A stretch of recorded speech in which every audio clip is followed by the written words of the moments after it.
नमस्कार दोस्तों। INDI alliance में सीट बंटवारे के लेकर के जो पेच फंसी हुई है वह मामला अब और सुलझने की जगह उलझ गया है। हर राज्य में सीट बंटवारे का जो मुद्दा है वह बहुत गंभीर मुद्दा इंडी अलायंस के लिए बना हुआ है। यह क्योंकि सुलझ नहीं पा रहा है। बिहार में ही कांग्रेस 10 से 11 सीटों की मांग कर रही है। पंजाब में और दिल्ली में आम आदमी पार्टी से उसकी मीटिंग हुई लेकिन नतीजा बेनतीजा रहा। वहीं पर जो इंडी अलायंस में सबसे बड़ी जो दिक्कत आ रही है कि हर क्षेत्रीय दल बहुत ज़्यादा सीट मांग रहा है और कांग्रेस को दबाने की कोशिश कर रहा है।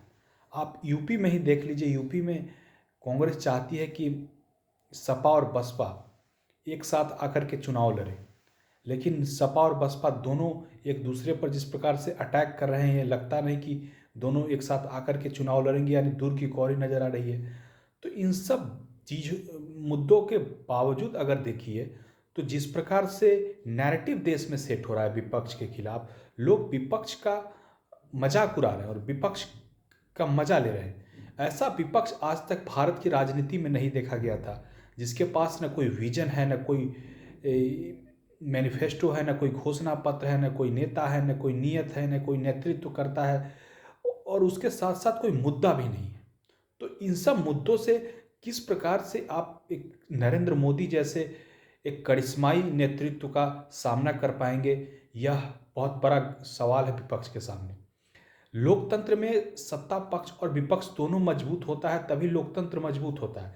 लेकिन सत्ता पक्ष का काम नहीं कि वो विपक्ष को मजबूत करे। विपक्ष को खुद ब खुद अपने पैर पर खड़ा होना पड़ेगा और आगे आकर जनता के बीच जाना पड़ेगा, जनता के बीच मुद्दे को लेकर के जाना पड़ेगा।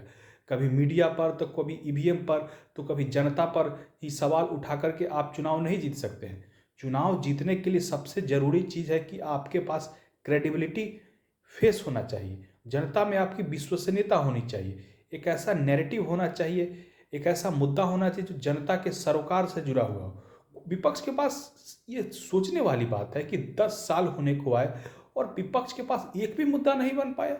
ये अपने आप में बहुत बड़ा सवाल है। किसी भी राजनीतिक विश्लेषक या फिर आम जनता के लिए सोचने वाली बात है कि विपक्ष आखिर ऐसा क्यों नहीं कर पाया कि एक मुद्दा नहीं कर पाया। आप याद कीजिए, सोनिया गांधी के नेतृत्व वाली यूपीए और प्रधानमंत्री के डॉक्टर मनमोहन सिंह के नेतृत्व वाला यूपीए 1 और 2 के फेज में उस समय किस प्रकार से नैरेटिव होता था, क्योंकि बीजेपी मेहनत करती थी। जब भी महंगाई थोड़ा भी बढ़ता था या गैस सिलेंडर के दाम बढ़ते थे तो सड़कों पर आकर के भारतीय जनता पार्टी उसका विरोध करती थी और उसका असर यह होता था कि सरकार को फैसला वापस लेना पड़ता था या फिर दबाव में पीछे हटना पड़ता था। लेकिन आज का जो विपक्ष है वह एसी के कमरा में बैठ करके रणनीति बनाता है और कभी भी सड़क पर नहीं उतरता है।